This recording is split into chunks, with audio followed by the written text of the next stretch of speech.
I just want to mention a couple of things as we get started. As always, if you have questions, at the bottom, there's the box that says ask a question to the speaker. You can type your questions in there, and Dr. Suess will see them as they come up. I think she'll mention that she's going to answer them mostly at the end, but feel free to type those in. She'll save a few questions. If she doesn't get to all of them, then, you'll have an opportunity to email her and, follow up if you don't get your questions answered. You can also comment on the right if you have any questions as you go along or want to make comments to fellow participants. I should also mention, because this comes up once in a while, if your internet is spotty, if you've missed part of it, if something goes wrong with your connection, we always record these. You can follow up with an email and we can send you the recording to watch at your leisure. You can email me. My name is Kobe Lund. You can email me at kobelund@datafinch.com. It's D-O-B as in boy, Y, L-U-N as in November, D as in December @datafinch.com. And I can follow up with you if it's getting Dr. Suess's contact information or a link to watch the video later. Just let me know if you have any of those questions. So I think that's it for housekeeping. I'm going to not take any more of Dr. Suess's time. Just real quickly, in way of intro, I originally met Dr. Suess because I was interested in telehealth, and she's one of really a handful of people who know how to do this right and has a lot of experience doing this right.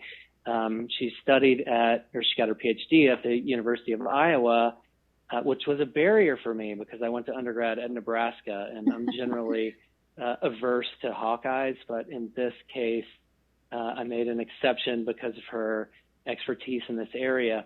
She's now in North Dakota. As I mentioned, they have some power issues in North Dakota, but she's solved that, and she's now working at a community-based clinic, and she does site testing and behavioral therapy there.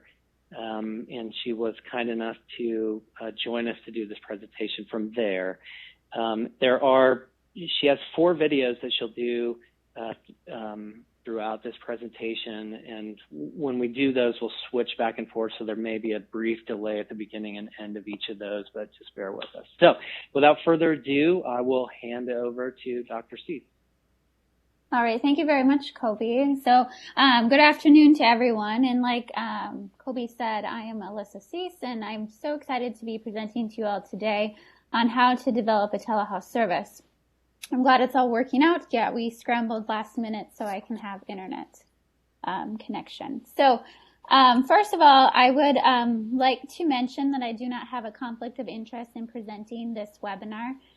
Furthermore, when I show the videos, parental consent was obtained. And then I would also like to mention that the Iowa telehealth models that I'll be describing later on in the presentation were federally funded projects as listed on the screen here. So the purpose of today's webinar is to provide you all with general guidelines to follow when developing a telehealth service. However, given our short time frame today and the complexity of telehealth services, you likely will need to take more time to gain knowledge, training, and consultation in the area of telehealth if you move forward with starting a telehealth service following today's webinar. So today's objectives are you'll become familiar with the terminology used within telehealth. Second, you'll become familiar with the applications of telehealth within healthcare, including how telehealth has been used to deliver behavior analytic procedures. Third, you'll become familiar with the service preparation process when developing a telehealth service. And finally, you'll become familiar with the service delivery process in developing a telehealth service. We will try to hold questions until the end of the presentation so that we can get through all the material included in the webinar. And then also following the conclusion of today's webinar, you all will have access to the slides, and you'll get a participant packet with additional resources for you guys. Okay, so real quick, I would like to give a little bit of information about myself. So I'm a licensed psychologist and board certified behavior analyst. I graduated from the University of Iowa and trained under Dr. David Wacker. I specialized in the assessment and treatment of problem behavior in children and adolescents, as well as conducting autism diagnostic evaluations. Now, I've used telehealth to train parents to treat the children's problem behavior, both within a home setting and a clinical setting. And then I currently work in North Dakota in a community-based clinic providing psych testing and behavior therapy. Okay, so let's just begin with a general overview of telehealth. So some of you might be wondering, when did the notion of telehealth first appear within the healthcare field? Well, telehealth has been around for several decades. In fact, this photo is from a February 1925 issue of Science and Invention magazine. And in this magazine, a man named Hugo Gernsback provided a prediction of how telehealth would be used within healthcare. And he reported that a doctor would use an instrument to feel his patients at a distance. Now, we all know the manner in which telehealth has been used within healthcare is a little different than Gernsback's prediction. However, this photo demonstrates the longevity and advancements of telehealth within healthcare. So with this in mind, it is important for you to consider how telehealth can be used within your practice. So telehealth is defined as the use of technology to deliver healthcare, health information, and health education at a distance for the purposes of improving health outcomes, lowering costs, and providing better care. The terminology used within the telehealth literature is quite diverse. Broad or umbrella-based terms are often used to describe services delivered electronically, and these include but are not limited to telehealth, telemedicine, and teleconsultation. These terms are often used interchangeably, and then understanding the differences between these terms is not necessarily important for today's presentation. There are also specialty-specific terms used to describe telehealth services, such as telepsychology, teleradiology, and teledermatology. Also within the telehealth literature, there are specific terms used to indicate the sites at which the patient and the provider are located. Now, the patient site is referred to as the originating or remote site, and the provider site is referred to as the distant or host site. And I'll be referring to those terms as we go on in the presentation. So now when we think of how prevalent telehealth has been used within the healthcare field, the American Telemedicine Association reported that telehealth is a significantly growing component within healthcare in the United States. There are currently about 200 telehealth networks with 3,500 service sites in the U.S. Nearly 1 million Americans are currently using remote cardiac monitors. And in 2011, the Veterans Health Administration delivered over 300,000 remote consultations using telehealth. Finally, over half of all U.S. hospitals now use some form of telehealth to deliver services. And as telehealth becomes more prevalent within healthcare, you too as a provider need to consider how you can advance with the methodologies in which you provide care to your patients. Now, if any of you have dabbled into the telehealth literature, you likely ran across terms such as synchronous and asynchronous. These terms were very confusing to me as I initially began to get involved in telehealth. And so to clarify, these terms, among others, are often used to describe applications of telehealth.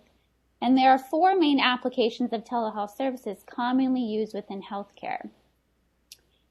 So first, real-time communication or synchronous interaction involves a live transmission of audio and/or video between 2 sites.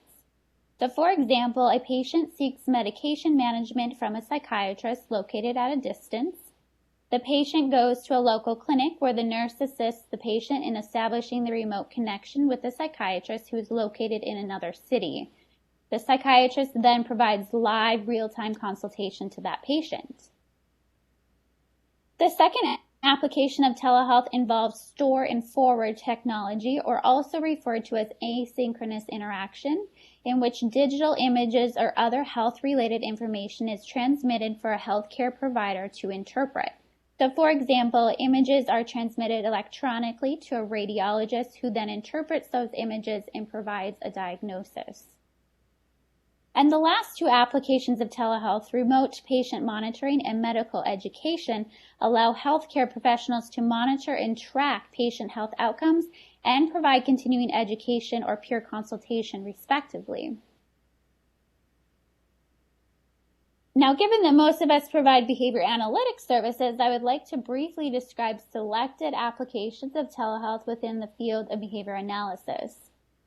Telehealth has been used to provide training on behavior analytic procedures using one of three formats.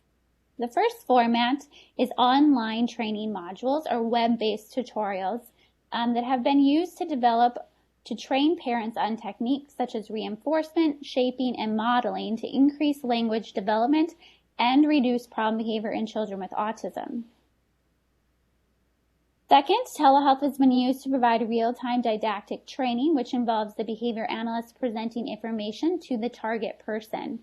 This format does not involve practicing the techniques in the presence of the behavior analyst. And this format of telehealth has been used to train parents on children with ADHD on how to establish positive parenting practices within their homes. Now, the third training module or training format is real-time coaching via telehealth, and this has been used to train parents, teachers, and therapists on specific skills, and this allows them to practice those skills with a confederate or a child while receiving immediate feedback from the behavior analyst. And as you can see, several studies have been published using this format of telehealth training. So, for example, direct care staffs have been trained on discrete child training procedures. Teachers have been taught on how to conduct preference assessments within their classrooms. And parents have been taught how to conduct functional analysis procedures as well as implement functional communication training within their homes and clinic setting with their children. And I'll be presenting on Dr. Wacker's work from the University of Iowa in more detail later on this presentation. Now, I'm sure many of you are wondering about insurance reimbursement for telehealth services. Well, this could be an entire webinar in and of itself. Furthermore, I'm not an expert in telehealth reimbursement issues, but I will let you all know that third-party reimbursement for telehealth services is quite variable across states, despite the research supporting the use of telehealth for patient care. The reimbursement for telehealth services may vary depending on the types of technologies used, services provided, and the providers who are delivering those services. Now, unfortunately, behavior analysts, as well as in-home telehealth, are often not approved for reimbursement. Generally speaking, as of January 2016, 48 states and the District of Columbia now provide some form of Medicaid reimbursement for telehealth services. 32 states in the District of Columbia have some private payer policy, and insurance policies for telehealth are continuously changing. So if you're considering using telehealth within your practice, just be cognizant of the policy requirements within your respective state. Now, I have a list of resources here on this next slide to help you determine your state coverage for telehealth services. Okay, so now that we have covered some basic terminology and applications of telehealth, I will describe the evolution of the telehealth services in Iowa. And as I kind of present on this, I hope that you'll be able to see how natural it was for us to incorporate telehealth into our practice and how this might be possible within your own practice. Okay, so in Iowa, our clinical practice targets providing assessment and treatment services to reduce children's problem behavior, and we focus on training parents to conduct FA procedures to identify the function of the children's problem behavior, and then train them to implement FCT to reduce problem behavior and increase functional communication. All coaching is done with the parents implementing the procedures with the child. This model allows the behavior analyst to provide the parents with live feedback, with the goal being that the parents can implement FCT with good fidelity in the absence of the behavior analyst. So we have trained parents on the FA plus FCT treatment package using several service delivery models since the 1990s. The first model we use and continue to use is our in vivo clinic model. And with this model, parents and children attend a one-time 90-minute evaluation in our outpatient clinic. Behavior analysts coach the parents in the clinic on the FA plus FCT treatment package. And although this in vivo clinic model has had positive results in reducing children's problem behavior, we can only serve those children who can travel to our clinic. Furthermore, there are often several cases in which the children do not engage in problem behavior while participating in the clinic evaluation, often due to the novelty of the clinical setting. Therefore, the next service delivery model we employed involved behavior analysts traveling to the family's home. Now, while in the family's home, the behavior analysts were able to coach the parents on the FA plus FCT treatment package, giving them real-time feedback in the natural environment.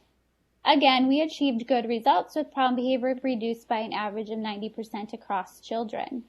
However, one major limitation of the in vivo model that we experienced was that we were restricted on the distance we could travel to the children's homes, and this limited the number of children we could serve. So this kind of led us to begin our telehealth services. So one of the telehealth models we have used in Iowa is our clinic to home telehealth model. Again, our goal was to coach parents on the FA plus FCT treatment package in order to reduce their children's problem behavior. And with this model, the parent and the child remained in their home, and the behavior analyst was housed at the University of Iowa Telehealth Lab. So some of you might be wondering, well, what does our telehealth lab look like at the university? Well, this is it. There is nothing fancy about the lab. The behavior analysts coached the parents on the procedures using a desktop computer, monitor, webcam, and headset. The computer was equipped with internet access, video recording software, which allowed us to record our sessions for subsequent data collection, and Skype as the video conferencing software. Now, we used Skype as our IRB approved its use at the time our project was completed. And as part of our procedures, we had parents give consent to the use of Skype so that they were aware of any security breaches that could possibly occur while participating in the telehealth project. So the parents implemented the procedures with their child in their home, and we established a lending library for equipment such that we could provide families with the necessary equipment to participate in the project. Our equipment packages included a laptop computer, webcam, and Ethernet cable, and families had access to high-speed internet. The laptop had Skype installed as the video conferencing software. The second picture here on the screen is from the viewpoint of the behavior analyst from the telehealth lab while she's coaching the parent on the procedures. Okay, so now I want to give you a picture of what our telehealth visits were like. And just so that I don't confuse anyone, when I refer to a telehealth visit, I'm referring to a 1-hour appointment. And when I refer to a telehealth session, I'm referring to a 5-minute FA or FCT session. So after the family was given the necessary equipment, we assisted the family with setting up and getting comfortable using the equipment. And I'm not going to go into further detail on this, as I will describe this setup process later on in the presentation. So each family had a 60-minute telehealth appointment with the behavior analyst each week. And when it was time to have that visit with the family, the parent called the behavior analyst via Skype when the parent and child were ready to start the visit. The behavior analyst and parent briefly reviewed progress as well as any problems that arose since the last visit. The behavior analyst then instructed the parent on setting up the room and making sure they had the necessary materials. Next, the behavior analyst informed the parent on what the goals were for the telehealth session or visit and described the procedures for the first session. So for example, if the first session was a free play session of the FA, the behavior analyst informed the parent that they should play with their child and the toys, refrain from giving demands, and ignore problem behavior if it occurs. Then the free play session actually began, and the behavior analyst provided additional coaching during the session as needed. And then these procedures were repeated throughout that telehealth visit. Now, one question I'm often asked is, could the child hear and see the behavior analyst on the monitor? And the answer is yes. Initially, when we started seeing the family, the child was interested in that talking head on the screen. However, over time, the child's interest with the behavior analyst faded and the child completed the activities as though they were alone with their parent in their home. And then at the end of the telehealth visit, the behavior analyst reviewed any progress that they made during the visit and then described what the next telehealth visit would involve. Okay, so I want to present a case example to you all to demonstrate kind of what our telehealth sessions looked like. And I'll be showing you videos of our sessions, and you will see how the behavior analyst coaches the parent on the procedures. Now, some of that pre-session coaching that I previously mentioned is not included in the video examples due to the manner in which we recorded our sessions. So this is Casey. He was 5 years, 11 months old and engaged in self-injurious behavior, aggression, and destruction. He used phrased speech to communicate. The FA suggested escape and tangible functions. And our goal with Casey was to have him complete a small amount of work, which involved tracing letters or numbers, and then manding to return to the play activity. Okay, so this first clip we'll show you is of a free play session of the FA. The behavior analyst is on the top right corner of the screen, and you'll hear her tell Casey's mother what to do at the start of the session. So you guys can play video 1.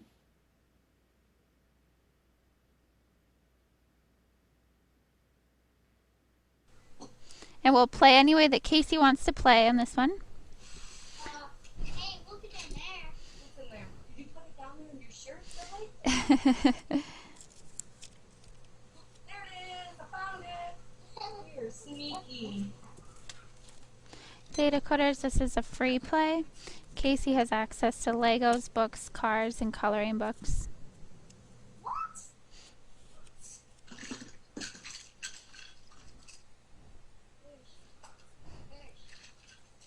Oh, look what I found. Oh, yeah. I don't know. What's it doing in here? This is not a Lego box. Looks like my.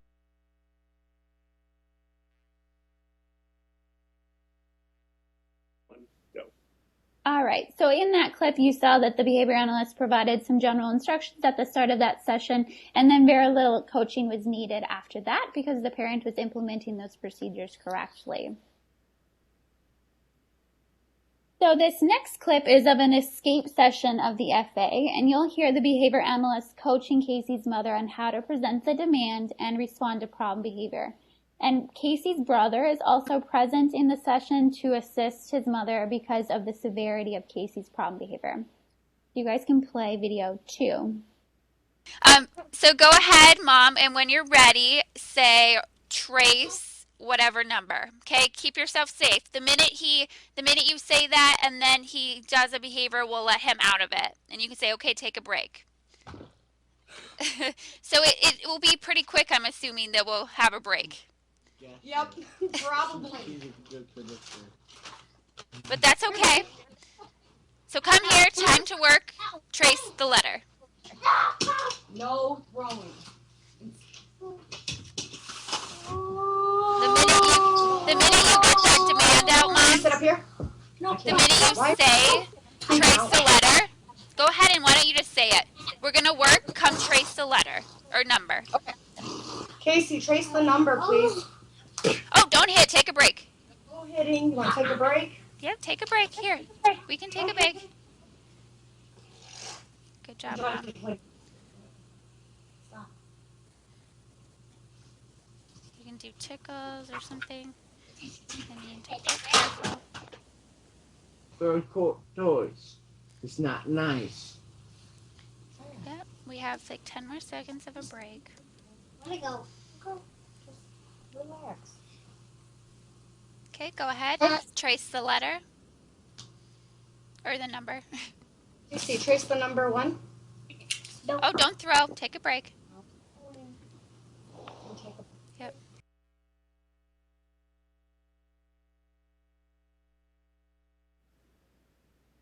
All right, so as you can see in that video clip that the behavior analyst had to do significantly more coaching, just given that this condition was one that occasioned Casey's problem behavior. So this third clip is from an initial treatment session, and Casey's mother instructs Casey to transition to the table to complete the tracing activity. Casey is allowed to bring one toy with him to the table and place it on the safe spot, which is a small piece of paper to indicate or signal where the toy needs to be placed while he's working. And when Casey eventually completes the tracing activity, he is prompted to make a request to go back to play. The behavior analyst then coaches Casey's mother on what to do throughout the session. And some of the coaching appears as though the behavior analyst is instructing Casey to complete the work, but the behavior analyst is actually providing a model for Casey's mother to just repeat. So video 3 can be played now. Put it on the safe spot. Here's your safe spot. Come sit at 6. the table. Sit at the table. Sit in the chair. Good job. And now tell him what 12. he needs to do. And point to the letter he needs to trace. Nice job, Casey. 18. Trace the C. It's time to work. Yep, first trace, then we go back 24. to play. Trace, then we can play.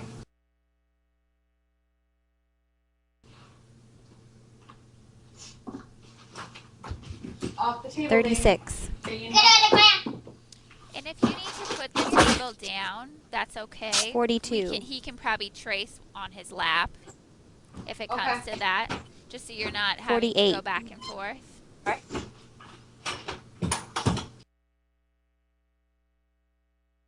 Casey like She got lasagna 4 too? mini pancakes and 5 sausages. Oh. 7. No, she Begin. hates it. Does Casey like lasagna? That's why I made pancakes and sausage. Casey loves lasagna. 6. Oh, yum. So when he's done with the C, he can go have lasagna? Yeah. 12. When we're And all done, Trey? you can eat and play zombies. So After trace you your trace- C. 18. Good job. Way to go. 24.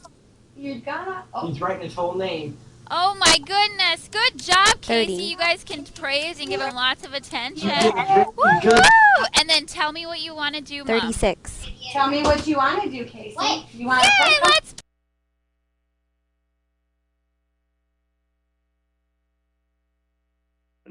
One.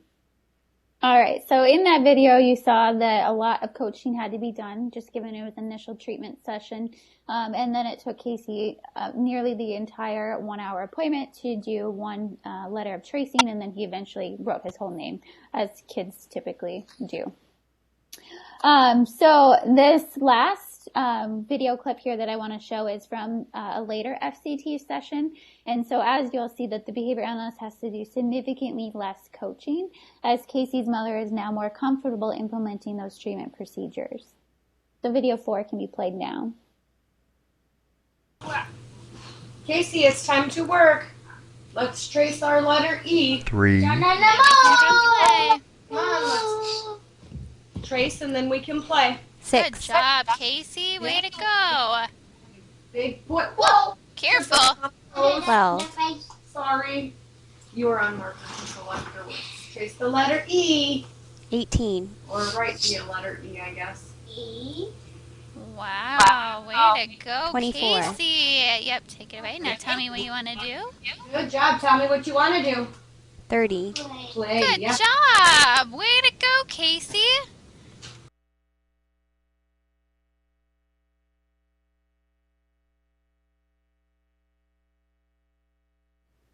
All right, so I hope that as you kind of viewed those clips that gave you a little bit of a better understanding of how that behavior analyst was able to coach the parents on the FA and FCT procedures in their homes.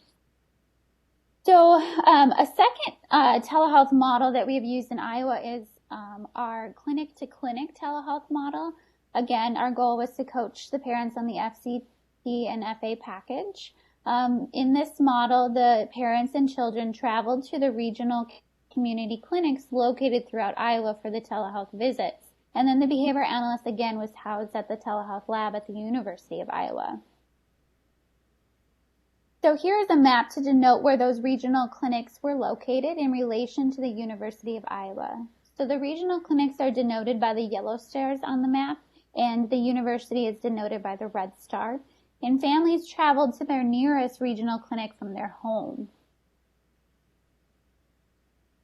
Here's a picture of what a regional clinic looked like, where the parent conducted the sessions with their child. And in this picture, the parent and child are playing on the floor, and the lady standing in the background is a parent assistant whose role was to prepare the room and establish the connection with the behavior analyst prior to the family arriving. Now, during the sessions, the parent assistant only helped the parent as needed. So, for example, the parent assistant may have stood in front of the door to prevent the child from eloping. And in regards to equipment, each regional clinic was equipped with a video monitor, video conferencing software, and high-speed internet access. Now, most recently, we have used our clinic-to-clinic telehealth model with an autism agency in Iowa to provide behavioral consultation to families of children with autism who were in need of assistance in managing their child's problem behavior. The parents and children traveled to the autism agency for the telehealth visits, and the behavior analyst again provided coaching from the telehealth lab at the university. The autism agency used a desktop computer, monitor, and webcam, and a Skype again was used as the video conferencing software. And the picture here on the screen is from the viewpoint of the autism agency. The parent is working with the child at the desk while the director of the autism agency is able to provide assistance if needed. And then you can see the behavior analyst on the monitor along with other observers in the telehealth lab. Okay, so now that you have a general understanding of what telehealth is and you've seen some examples of both a clinic and home telehealth model, I want to provide you all with some general guidelines so that you can develop your own telehealth service. So I'm going to discuss the service preparation process and then the service delivery process when developing a telehealth service. And with each of these processes, I will list tasks that need to be completed with a series of questions or considerations to help you complete each of those tasks. And I will try to use the Iowa telehealth models to provide you with some concrete examples. The list of tasks I present, though, are not comprehensive, as you likely will have other tasks or decisions to make along the way. However, this will kind of give you a place to start when developing your telehealth service. Okay, so with regards to the service preparation process, the first task is you determining the types of services you want to provide using telehealth. So you should consider if the procedures can be implemented via telehealth and if it is safe to implement those procedures. We had to consider the safety of the child and the parent, given that we were targeting problem behavior. If the child's problem behavior was too severe for the parent to manage, we considered having the family come into our clinic, using the clinic-to-clinic telehealth model, or having another person assist the parent in the home during the telehealth visits. The second task is to determine the patient population you want to serve. Consider if the telehealth is appropriate for that target population. So language barriers can greatly affect the ease of providing services via telehealth. We did not experience language barriers with our families, given that we were in Iowa. But it is more difficult to coach parents who had greater difficulty following verbal instructions, given that you're really limited on the modeling you can do on the procedures. Next, you should consider if the patient has access to the required equipment. You will need to determine if you're going to provide the equipment to your patients. And lastly, you'll want to consider your funding source for telehealth services. You'll want to determine if the patient's insurance reimburses for those services. Now, we did not need to worry about third-party reimbursement given that our projects were federally funded. Okay, so the third task is for you to determine where the telehealth services will be provided. So where will the patient be located, or the originating site, and where will you be located, or the distant site? Again, remember that insurance companies often specify requirements for the originating site. Does each site have the required equipment? We developed our telehealth lab and was able to use the same equipment for all telehealth services. We provided the regional clinics and parents with the required equipment. And one thing we had to consider with the clinic-to-home telehealth model was if the family's location permitted use of high-speed internet. Next, you will want to consider if the services should be provided in the natural environment, such as home or school. And lastly, consider if a support person is needed to implement those procedures. So the fourth task is for you to determine the behavior analysts or therapists that are qualified to provide telehealth services. So first, you'll want to confirm that the behavior analysts are approved providers such that you're reimbursed for your services. And then you want to consider the level of expertise the behavior analyst has implementing those procedures. We found that providing services via telehealth is quite challenging compared to providing services face-to-face.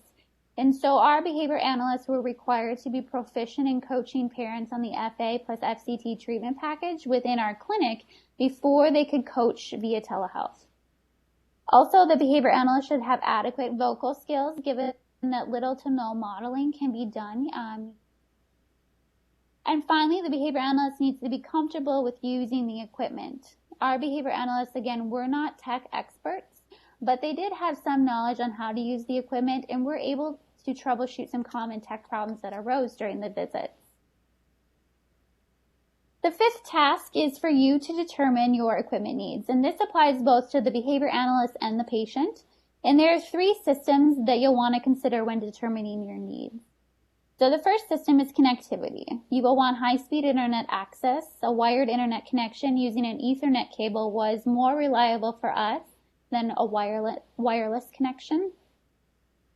The second system is hardware. So you'll want to consider if you and the patient will be using a computer, cell phone, or tablet to conduct your sessions.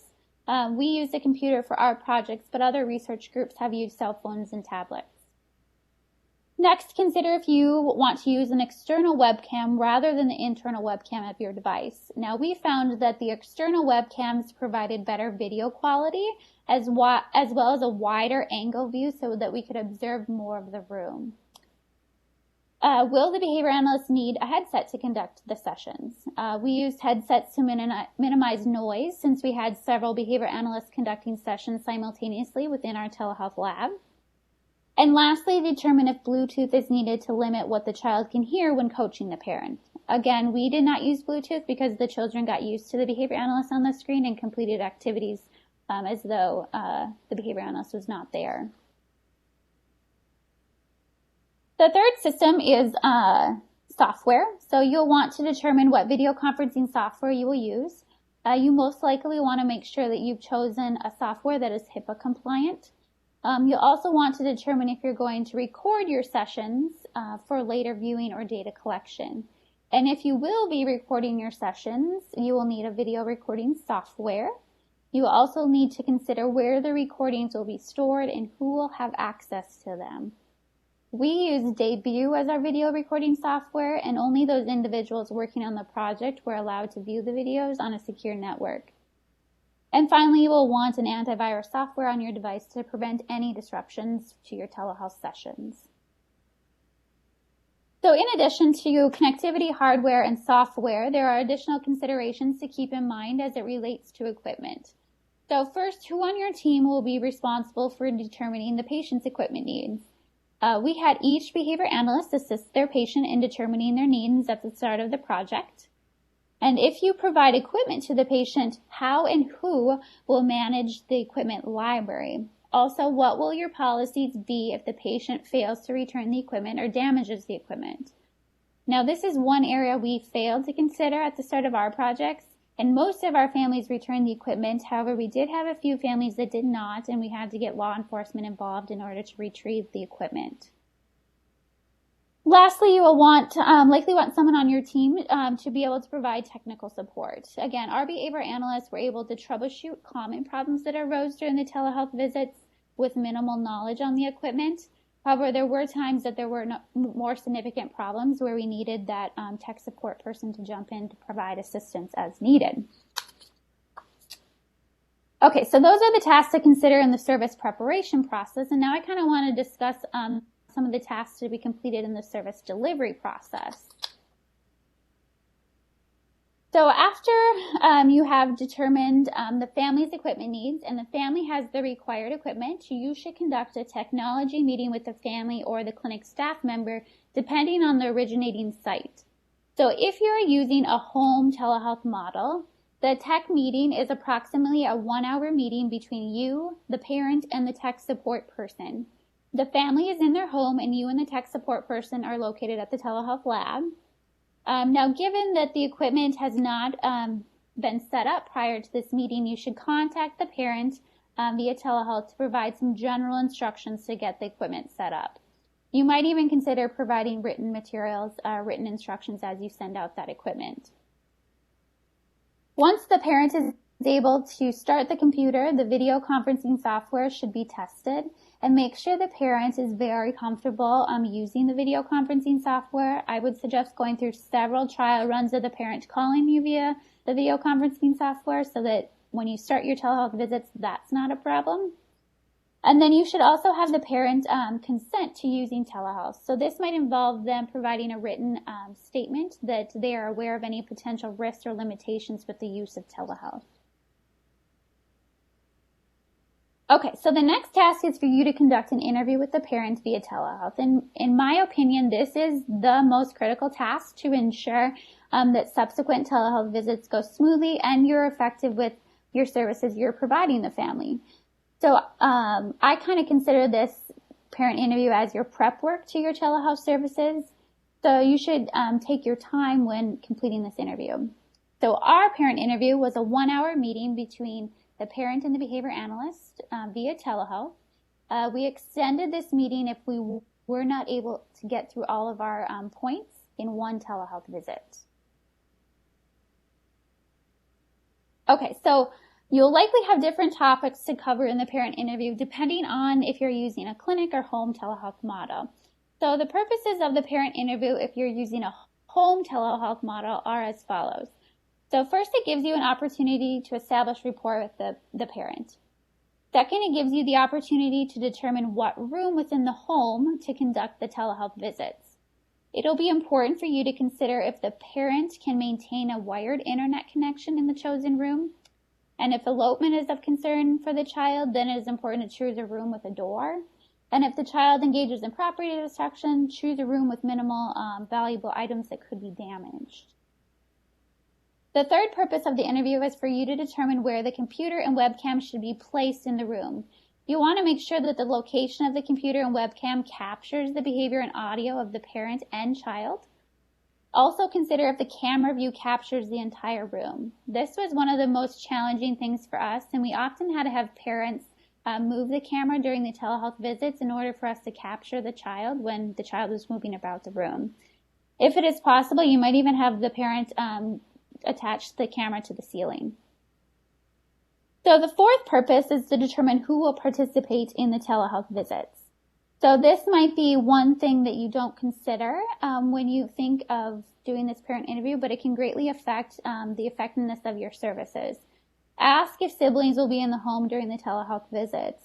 If they will be in the home, what will they be doing? You want to avoid also having to manage a sibling while you're trying to coach via telehealth, which is very challenging. The fifth purpose is for this interview is for you to determine specific information relevant to your services you are providing. So for us, we interviewed the parent about the child's problem behavior. So what were the behaviors of concern? Were we able to observe these behaviors via telehealth? We also asked about antecedents and consequences to the child's problem behavior as a way to kind of prepare for the FA. We also asked about the child's communication so that we could take data on MANS and kind of anticipate what treatment might involve. And then we got a list of toys and demand materials for the parents to have available at the start of the telehealth visits. And the last purpose of the parent interview is to describe the purposes of your services. We described the importance of function-based treatments for problem behavior and briefly described what was involved in the FA and FCT. We supplemented our verbal instructions or descriptions with a parent handbook that had written procedures for the FA and FCT as well as a glossary of behavior analytic terminology. So as you can see, the parent interview has several purposes, and this might take you more than one telehealth visit to complete. However, it is so important to gather this information so that your subsequent telehealth visits go smoothly. All right, so after the parent interview has been completed, you can hold an initial telehealth visit with both the parent and the child. And we considered this visit as our test run. For us, we conducted a series of free play sessions. We did not begin any formal assessment or treatment at this point. And by only conducting free plays, we were able to modify the environment as needed, such as moving the camera or setting up the materials in a different area of the room. And this initial visit also allowed the child to get comfortable with a talking head on the screen.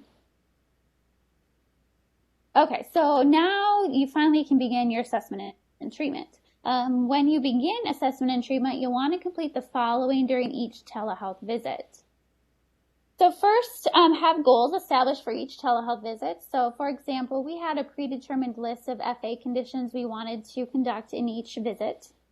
When you first get connected with the parent, have the parent set up the room and gather the required materials. And before you start implementing assessment or treatment procedures, coach the parent on the procedures. And during this time, you should anticipate challenges that might arise, such as informing the parent of what to do if the child throws the demand materials, making sure that you can see the child on the camera, and moving furniture to prevent the child from eloping from the room. And in my opinion, I think a great telehealth therapist is one that can anticipate these types of challenges and then make modifications to the procedures as needed. So after that pre-session coaching, you can start your session. Make sure you provide the parent with praise and correct any errors as needed. And when coaching during the session, make sure you're direct and concise. Try to avoid long explanations that will kind of be difficult for that parent to follow. You also can model procedures if possible. Okay, so lastly, you should try to provide more detailed explanations of procedures or any corrections that need to be made at the end of the session in order to have the subsequent session go better, have better fidelity in that next session. And then if you can, record data or take notes on target behaviors during your sessions, that would be great. But it is quite challenging to coach via telehealth as well as take data at the same time. And that's why we recorded our sessions. Okay, so I know I've kind of reviewed a lot of tasks that need to be completed as part of the service delivery process. And to help you get a better picture of how each task builds off another, I want to give you an example of a timeline in which each of those tasks are completed. So you can see on this table, the first week you will determine your patient's equipment needs. You then send out the equipment to the family on week 2. On week 3, you will hold that technology meeting. And then on week 4, you can conduct that parent interview. And then the initial telehealth visit, or those free play sessions like we ran, can occur on week 5. And then on week 6, you can finally begin that assessment and treatment. Now, from my experience, it often takes much longer than anticipated to actually get to that assessment and treatment phase of your telehealth service with the family. But just keep in mind that that preparation process is really fundamental to having a successful telehealth service. All right, so we've reached the end of the webinar, and I kind of want to give you some final thoughts to wrap it up. So telehealth is a complex process, but I hope that today's webinar showed you how it was possible to possibly incorporate this into your practice. You will need to do your research on what telehealth services you want to provide, and then figure out how best to deliver those services using telehealth. And then remember that this does not all occur overnight. It takes time to develop a telehealth service, but good prep work often lends itself to a successful telehealth service. All right, so I think we have about 10 minutes to take any questions. I'm just going to get my questions up so I can answer them. So if you have any questions, go ahead. Dr. Suess, while you're looking through these questions, I just want to mention to everybody that if we were in a big room, this would be the moment at which everybody claps for you. So just hear all the virtual applause right now. I think this is great information. And as you've been talking, there have been lots of comments about how much everybody appreciates this information. And for those of you listening, as she scrolls through the question, like she said, she'll spend about 10 minutes. But if you don't get your question answered, then you can follow up through email, and we'll make sure that they all get answered. So, again, without stealing any more of your time, Dr. I'm not seeing questions. Answer as many as you can. I'm not seeing any new ones pop up. Should I click on the link again or refresh it? I'll read them to you. Okay. Okay, so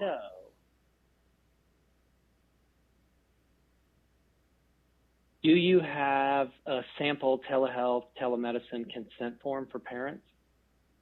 I do. Yeah, I do have one. If you email me, I can send that out, or I can send it to you guys to include in that resource packet, whatever works best. You think, Colby? Yeah, why don't you send it to me and we'll forward it to everybody. Okay, I can do that. Did you use traditional insurance codes such as CPT or HCPCS, or was it all state/grant funded?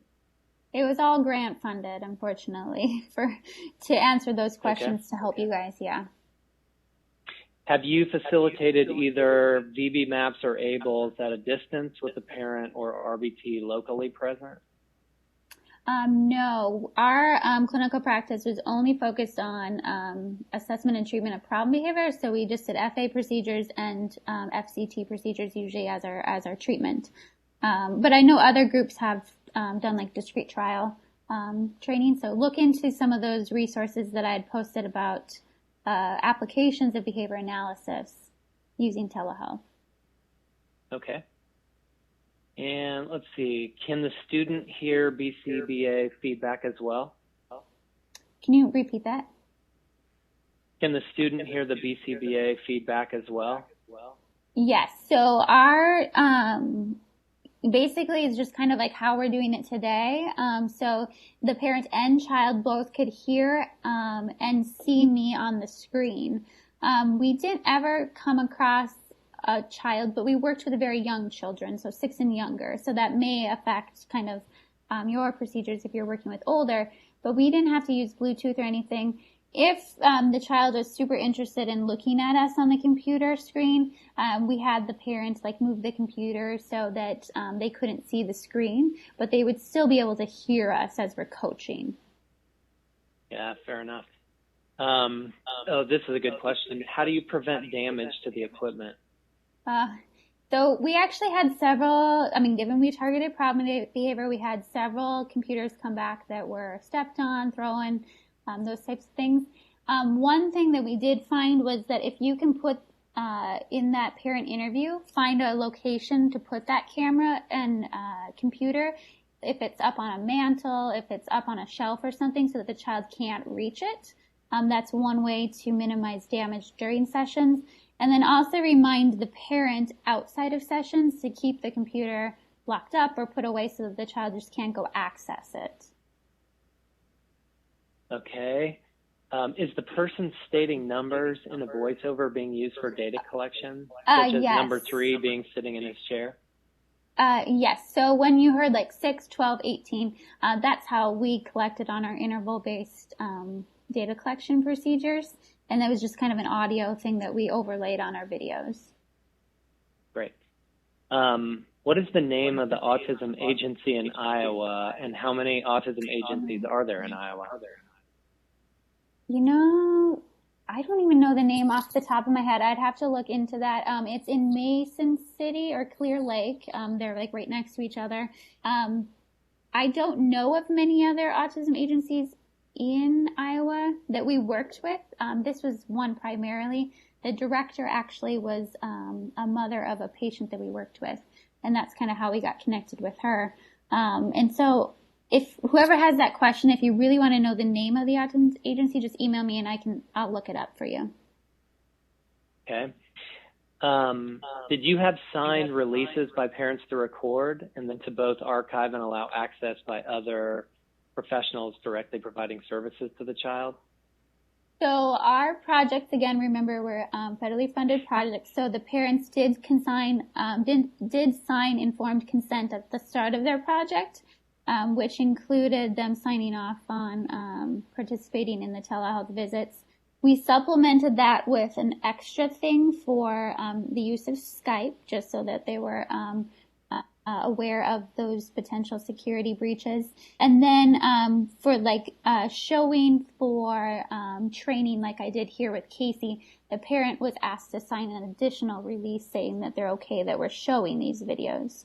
And then I think I mentioned this before, those videos were stored on a secure network within the university, and you had to access them using a password, and only those individuals who participated on the grant could access those videos. Okay. This looks like $1 million question. I know this varies from state to state, but do you know which insurance companies are more likely to reimburse ABA telehealth services?